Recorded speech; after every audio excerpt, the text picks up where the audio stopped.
Let's get a mic to you. Raise your hand. Anyone have a question? Chris, I know you don't want to make too big a deal of the ranking, but given everything that's happened here in the last 4 years, can you appreciate how much it might mean to your fans? Probably not as much as our fans can, because as I said before, when it was sort of a possibility, last week, it really doesn't change, what I do or what we do. But I know that,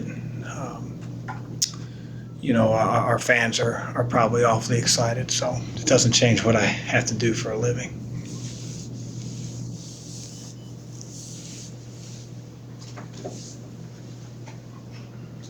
Does Michigan look like a top 5 team to you?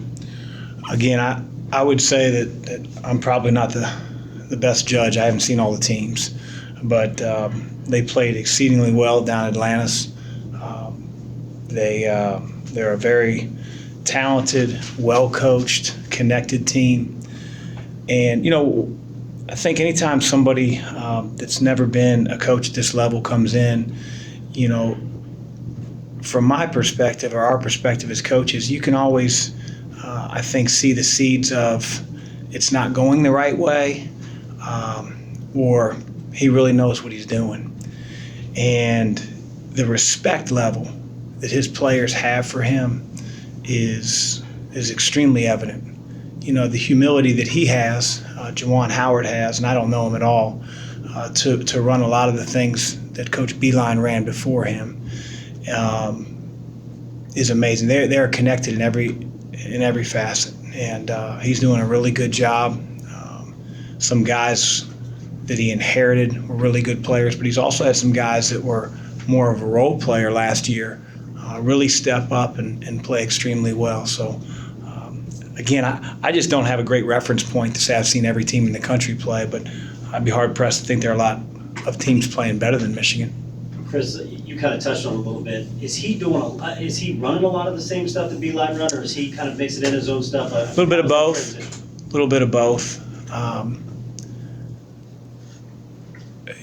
just fascinated because, again, I think sometimes, when you sit in my seat and you've been in this profession, a guy gets off to a hot start, but you can just sort of see whether a team's connected, what it's going to look like in 2 or 3 years, and it's got to go in the right direction. I just think that, anybody can play that long in the NBA, play as long as he did.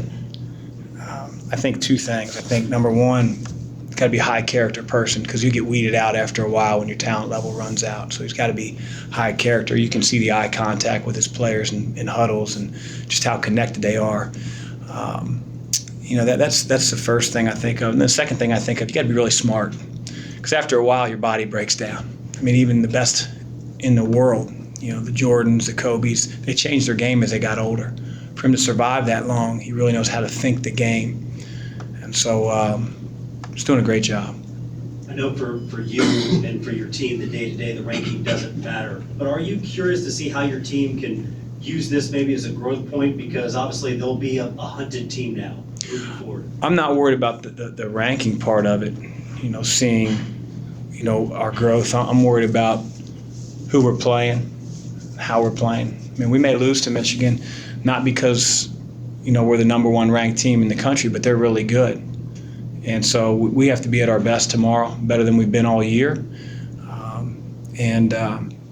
If we're not, we're gonna get a loss. It's just how it works in basketball. But either way, we'll continue to grow and hopefully get better because of it. Michigan has won a lot of games by hitting a lot of threes, but they've also won games where they weren't as good from beyond the line. So defensively, is it difficult to game plan for a team like that who, even if they're off and you do a good job containing? It's not so much the game plan, although I'm not trying to, remove me from that equation. Xavier Simpson's incredible. He's just really talented. There's a story I won't go into, but he actually committed to us. And he just does what the game tells him. He gets in the lane. He's got guys around him that can really shoot the ball. He's extremely unselfish. I mean, he's just like a little coach on the floor out there, and he throws the ball to guys that are open. He's got great shooters around him. Teski's a mountain of a guy that finishes rolls. So he's just a guy that runs their show, and it's very difficult to keep out of the lane.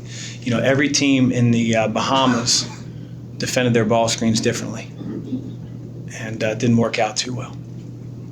To bounce off, talk about Michigan shooting the three. Coming off the Western game where they went 1 for 17, you mentioned you hope that it was a lot of your defense. So after you watch the film, what can you take away from how you guys defended the three getting ready for Michigan? Well, we just got to know that who we're playing is a little bit better, and our closeouts have to be a little bit harder, and there are a few more threats on the floor in this game, and so we, I think we understand that, but whether we can execute that will be, a different story. We'll find out. If you can circle back to when you were considering this job and all of the turmoil that had existed and to some extent continues to exist, what was it about it that made you believe that the rebuilding would not take very long, that you could get back to elite status pretty quickly? Well, I tell you, number one, I don't feel like our job is even in any way, shape, or form finished. If it was, I could just retire. It'd be great. It's always a process. I think a few things. I think that the tradition that Louisville's had, the national championships, the Final Fours, the best league in America, that was attractive, and I looked at it more in the longer term than I did for a short term. And I have a belief in myself, in the guys that I coach with. But, still, we got a long way to go. They got 4 guys shooting 42% or better from 3, which is an extraordinary number in terms of 4 guys doing it and that percentage. Are they just doing a good job of getting open looks? They're making tough shots? A little bit of both. Xavier Simpson creates so many looks. I mean, he's almost averaging 10 assists a game, leads the country. And then they have some guys that, a little bit like Jordan, can make some tough shots. They're a very disciplined team. They allow him to be the primary playmaker. And those other guys can straight line drive, and they can get in the lane, and they're unselfish. But he creates so many looks, and when you get Teske rolling to the rim, whoever you help in off of, he's going to find. And so, a little bit of both, but I think their offense isn't just full of shot makers making difficult shots. It was pretty evident Friday about Malik in defense and how big of a help he is for you guys. How much of it is because of he is so vocal? How much is that the biggest element? I don't know if that's the biggest. He's smart, and he tells his teammates what he sees and what's developing, and he's very passionate about it. And he's got really good instincts. Probably the same thing as being smart. Being 6'10", 6'11", long-armed. I think there was a right in front of our bench against Western, he sort of half-hedged and then realized the kid was trying to snap a bounce pass, and how he got his hand on it deflected it. You don't find that a whole lot, and that's why I've said for a long time I feel like Malik is one of the best defensive big guys in the entire country. Anything else for Coach? Yeah. One more back here. It hasn't been a good year for number 1 ranked teams so far. Aside from obviously winning games, how do you guys stay in this position next week as the number 1 team? Win. Everybody keeps asking me about number 1. I walked into the house last night, and when I felt like it was evident that we were going to be number 1, and the first person I saw was my wife, and I said, "I'm number 1. I'm number 1." She said, "Take out the garbage." And then I looked at my 2 daughters who come down the stairs going to volleyball practice. I said, "Dad's number 1. I'm number 1." They both rolled their eyes, said, "You're a loser."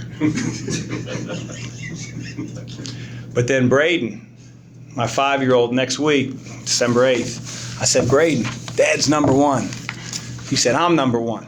And so we had a huge argument. Dad was number 1, Braden was number 1. And that's still yet to be settled. And again, all this stuff is irrelevant. I'm really glad for our fans. Win or lose tomorrow night, it'll have nothing to do with the ranking. Michigan's a terrific team. I want to see where our team's at, and whatever happens, try to get better at it. So.